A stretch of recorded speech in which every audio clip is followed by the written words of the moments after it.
GBI di bulan Oktober ini adalah bulan misi, bulan pekerjaan misi.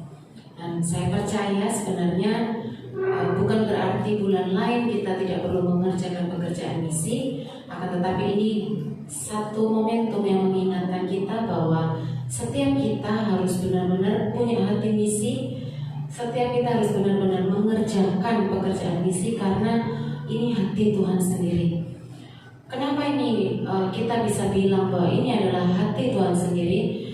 Bapak Ibu bisa bayangkan seandainya Tuhan Yesus hidup di masa sekarang, di mana medsos itu menjadi satu hal yang bisa dipakai luar biasa untuk media yang menggambarkan aktivitas seseorang. Bapak Ibu bisa bayangkan, bisa imajinasikan kira-kira apa yang akan dilakukan kalau Tuhan Yesus itu punya channel sendiri.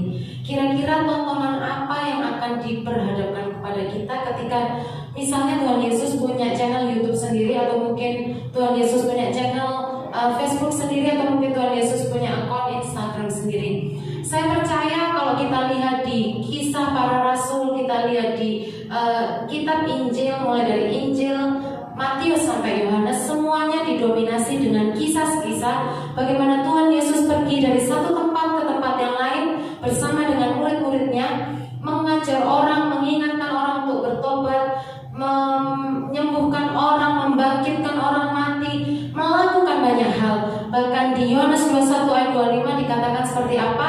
Dikatakan seperti ini, bahwa sangat banyak yang dilakukan oleh Tuhan Yesus sehingga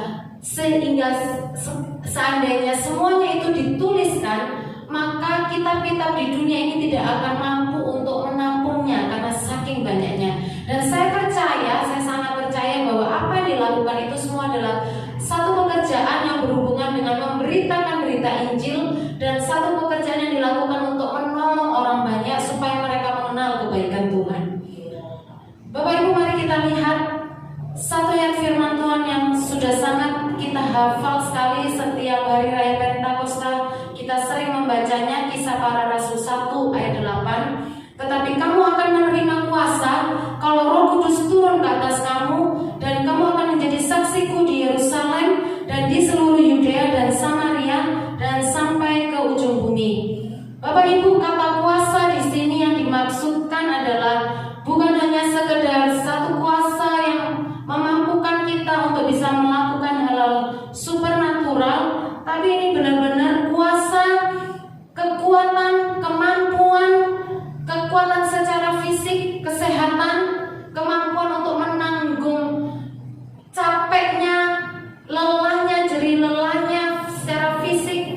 Bahkan juga bisa diartikan sebagai kekuatan untuk mendapatkan yang namanya kekayaan, kemakmuran, kuasa untuk mengadakan mujizat. Dan dikatakan dalam firman Tuhan bahwa ini semua akan dilimpahkan atas murid-murid Tuhan, atas orang-orang percaya ketika Roh Kudus turun ke atas kita, dan jika kita mau mengerjakan yang menjadi bagian kita, yaitu menjadi saksi.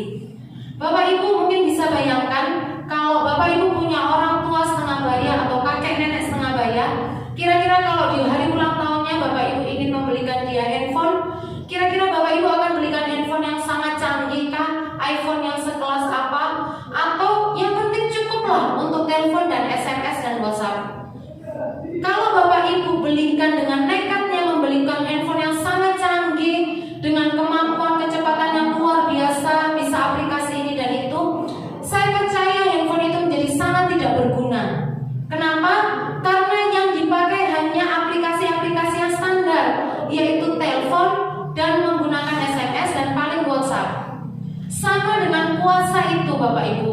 Kuasa itu akan bermultiplikasi dalam hidup kita jika kita memang menggunakannya sebagaimana mestinya. Dan Bapak Ibu harus tahu bahwa kuasa itu diberikan kepada kita, fungsinya apa? Supaya kita mau dan bisa dan menjalani hidup menjadi saksi. Karena kalau kita tidak mengerjakannya, kuasa itu tidak akan bermultiplikasi.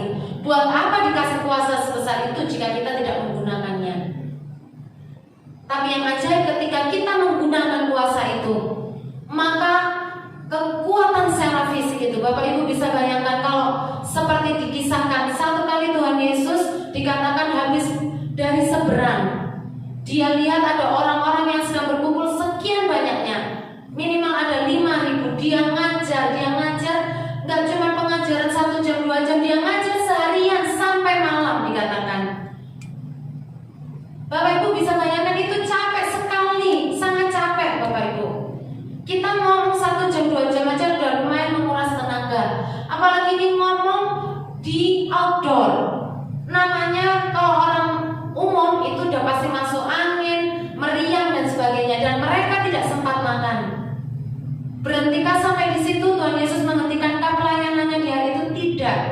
Dia melihat orang-orang kelaparan karena belum makan, karena mengikuti pengajarannya.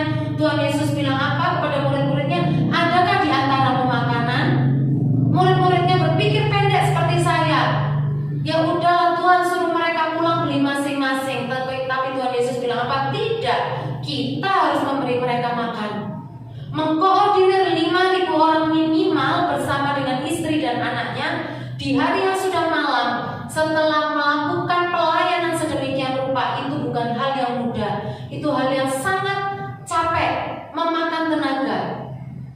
Tapi itu Tuhan Yesus kerjakan. Murid-muridnya pun mau tidak mau jadi ikut mengerjakan. Dan setelah itu bukannya tidur, malah Tuhan Yesus bilang apa? Kalian pergi dulu bertolak ke seberang. Aku akan naik ke bukit untuk berdoa. Bukan saya akan naik ke bukit untuk mencari tempat istirahat. Saya akan ke bukit untuk berdoa. Dan murid-muridnya bukannya disuruh beristirahat, cari tumpangan, tidak. Disuruh naik perahu bertolak ke seberang. Bayangkan dari pagi sudah ngajar, dari siang sudah ngajar sampai malam masih harus bagi makanan, malamnya masih harus suruh naik perahu, disuruh naik perahu. Kalau tidak ada fisik yang kuat, susah, tidak mungkin, pasti letoy, pasti capek. Disitulah kuasa Roh Kudus, kuasa yang dibilang kuasa dinamis ini sangat diperlukan.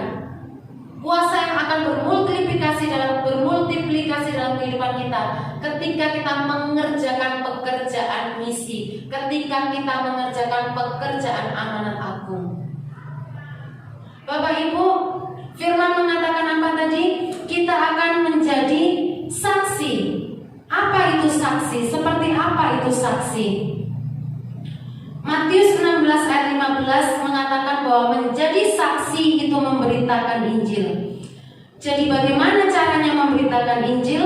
Kalau saya boleh menerjemahkan, pekerjaan menjadi saksi itu adalah segala apapun yang kita upayakan lewat cara apapun, selama itu tidak bertentangan dengan firman Tuhan, supaya pada akhirnya berita Injil Yesus yang telah mati untuk semua orang itu bisa sampai kepada sebanyak mungkin orang.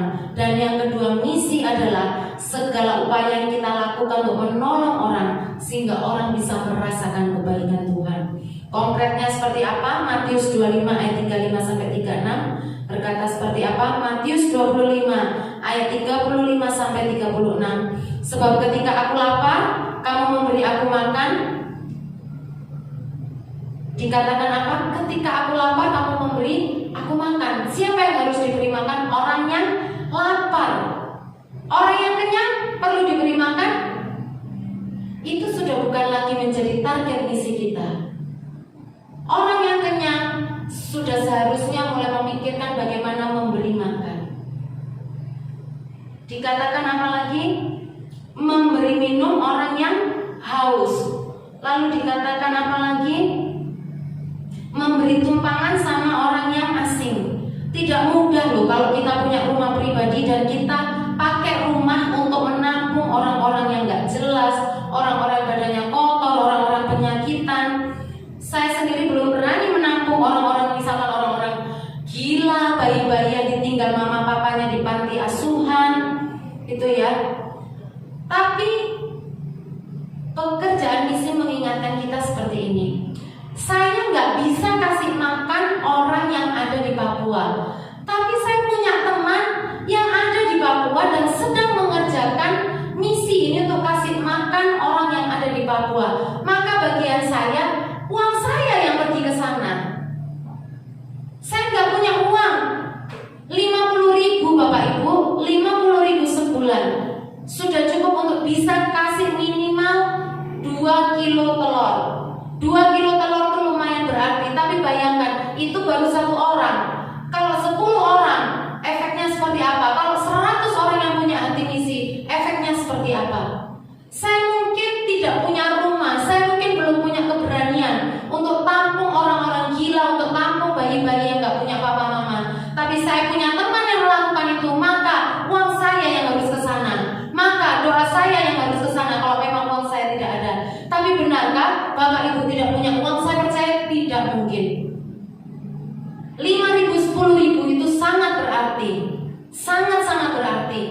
Kita tidak bisa bayangkan seperti anak kecil yang punya 5 roti dan 2 ikan. Hari itu waktu dia ikut untuk datang melihat Tuhan Yesus mengajar, tidak terbersit di pikirannya sedikit pun bahwa hari itu dia akan membuat satu sejarah, memberi makan 5.000 orang, hanya 5 roti dan 2 ikan. Itu seperti kita mungkin hari ini, aku cuma punya uang 20.000, tapi ketika aku mau taburkan itu untuk satu pekerjaan misi, maka Tuhan akan memultiplikasikannya menjadi luar biasa. Jumlah menjadi satu hal yang tidak penting lagi Bapak Ibu, tapi yang penting adalah bagaimana hati kita yang mau berinvestasi, yang mau menabur. Apa yang kita bisa? Saya bekerja, saya tidak punya waktu untuk turun ke jalanan, tapi saya punya kenalan orang-orang yang bisa turun ke jalanan. Kenapa uang kita tidak kita taburkan, support teman kita untuk melakukan hal-hal yang ajaib? Bukankah kita bekerja bukan sekedar untuk supaya menghidupi diri kita sendiri saja, bukan? Bapak Ibu, mari kita lanjutkan. Setelah itu dikatakan apa tadi? Bahwa kita mesti kasih pakaian sama orang telanjang, kita mesti lawat orang sakit, kita kunjungi orang dalam penjara. Tapi apapun yang kita lakukan, ujungnya adalah Matius 28 ayat 19-20. Beritakan Injil dan ajar mereka melakukan segala yang kuperintahkan, dan ketahuilah aku menyertai engkau sampai kesudahan zaman. Bapak Ibu, kemana kita harus memberitakan Injil? Kemana kita harus terlibat dalam pekerjaan misi? Dikatakan menjadi saksi di Yudea, di Yerusalem, Yudea, Samaria, dan ujung bumi. Firman tidak pernah mengatakan kerjakan dulu Yerusalem baru pergi ke ujung bumi, tidak. Firman juga tidak mengatakan bahwa harus pergi ke ujung bumi dulu, Yerusalem nanti urusan orang lain, juga tidak. Setiap kesempatan untuk kita bisa terlibat dalam pekerjaan misi, entahkah itu di Yerusalem, entahkah itu di Yudea, entahkah itu di Samaria, entahkah itu di ujung bumi, sambar kesempatan itu terlibat di dalamnya. Bapak Ibu, kuasa itu sangat penting, tapi itu saja tidak cukup. Kita sudah sama-sama baca kisah Yunus. Yunus pergi ke Niniwe, memang menyampaikan berita yang diminta Tuhan untuk dia sampaikan, tapi dia tidak sedang berjalan dengan hati Tuhan.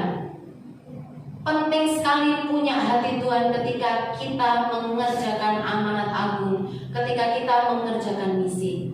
Tanpa hati Tuhan, kita akan melakukan hal-hal yang konyol. Kita akan punya perasaan-perasaan yang konyol, perasaan-perasaan yang gak penting untuk kita rasakan. Kita akan punya pemikiran-pemikiran yang gak penting untuk kita rasakan. Tidak akan membangun kita, malah menggerogoti akar kita, malah menggerogoti iman kita, malah membuat kita tidak bisa berbuah lebat. Oleh karenanya kita mesti punya hati Tuhan. Bagaimana supaya bisa punya hati Tuhan? Saya pribadi, pengalaman saya pribadi, bagaimana saya bisa terus mau untuk punya hati misi? Saya belajar untuk mendengarkan kisah-kisah, membaca kisah-kisah orang yang sudah terlebih dahulu, yang habis-habisan untuk di pekerjaan misi. Saya suka nonton Jimmy Yos, saya suka baca kisahnya Don Richardson, saya suka baca tentang Pak Daniel Alexander, saya suka baca tentang ada kisah, saya lupa namanya, seorang pasangan suami istri yang melayani di Bulgaria. Mereka sembunyi-sembunyi gimana caranya supaya Alkitab boleh sampai ke negara-negara yang tertutup di Eropa Timur. Saya suka membaca seperti itu. Saya suka menonton Voice of Martyr. Saya suka menonton bagaimana kisah-kisah gereja di Cina begitu ditentang, begitu ditekan dan sebagainya. Supaya apa? Supaya api itu berkobar, supaya hati itu dikobarkan lagi. Bagaimana mungkin kita tidak malu menonton seorang dari negara yang jauh habis-habisan mau pergi menetap di satu daerah yang sangat-sangat terbelakang, sementara kita ada di sini enak-enakan. Bagaimana mungkin kita tidak merasa bersalah? Kak Mia bercerita bahwa beberapa minggu yang lalu temannya menawari untuk menjadi guru buat anak-anak yang maaf kata miskin. Dan Bapak Ibu tahu temannya bekerja sebagai apa? Asisten rumah tangga, bukan orang yang terlalu pintar. Mendengar kisah-kisah seperti itu membuat saya, ayo berkobar lagi, Tuhan, aku bisa buat apa? Tapi itu juga tidak cukup. Kita mesti bawa hati itu ke hadapan Tuhan, kita berdoa, kita minta terus Tuhan memenuhi hati kita dengan hatinya, dan kemudian Tuhan mempertemukan kita dengan proyek-proyeknya, dan kita meresponi. Apa yang membedakan hari ini kita dengan orang-orang yang saya sebutkan tadi? Mereka meresponi pekerjaan itu dengan sungguh-sungguh dan serius. Mereka menginvestasikan hidupnya dengan sungguh-sungguh dan serius. Itulah yang membedakan mereka dengan saya. Ketika ada pengemis, bagi saya cukup untuk kasih dia uang, tapi mereka punya pemikiran yang berbeda. Ketika mereka berjumpa dengan orang-orang bencong, bagi saya cukup untuk kasih mereka uang, tapi mereka punya pemikiran yang berbeda. Mereka punya energi yang berbeda. Mereka punya respon yang berbeda. Bapak Ibu, ketika kita mengerjakan pekerjaan ini, gak usah jauh-jauh. Kemarin ketika kita melayani orang-orang buta di gereja ini, mendengarkan kisah mereka membuat kita semakin bisa merasakan hati Tuhan. Ada belas kasihan di situ, ada hati Tuhan di situ. Mari responi, belajar, minta impartasi dari Tuhan, belajar untuk melakukan. Sudah bukan lagi hanya cukup menjadi doa kita saja, tapi kita apapun kesempatan yang bisa kita sambar, kita sambar. Kita bisa berinvestasi, berapa investasi lah, dengan waktu, dengan apapun. Gereja ini akan terlibat lagi di bulan November buat kumpulan tunanetra, dan gereja ini akan mengadakan lagi bakti sosial di bulan Desember. Apapun itu, harapan saya mari terlibat di dalamnya. Ketika kita terlibat di dalamnya, maka saya mengatakan ini bukan karena saya diakoni atau apa, sama sekali tidak. Tapi ini hati Tuhan. Rick Warren pernah berkata apa? Rick Warren bilang, ada satu aktivitas yang kita cuma bisa lakukan selama kita hidup di muka bumi ini. Di surga nanti sudah tidak bisa, yaitu pemberitaan Injil, pekerjaan misi. Kalau menyembah Tuhan, hari ini kita menyembah, nanti kita juga akan menyembah dan bahkan semakin menyembah. Kalau bekerja, dikatakan apa? Kita akan menjadi imamat dan rajani. Akan ada Yerusalem baru. Di sana pun kita juga akan memerintah sebagai raja. Raja itu bekerja. Tapi satu aktivitas yang tidak bisa kita lakukan, yaitu memberitakan Injil, yaitu mengerjakan misi.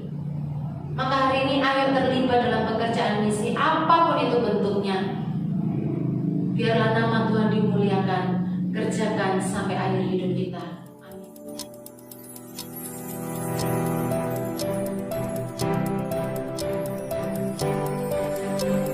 Audio Jungle.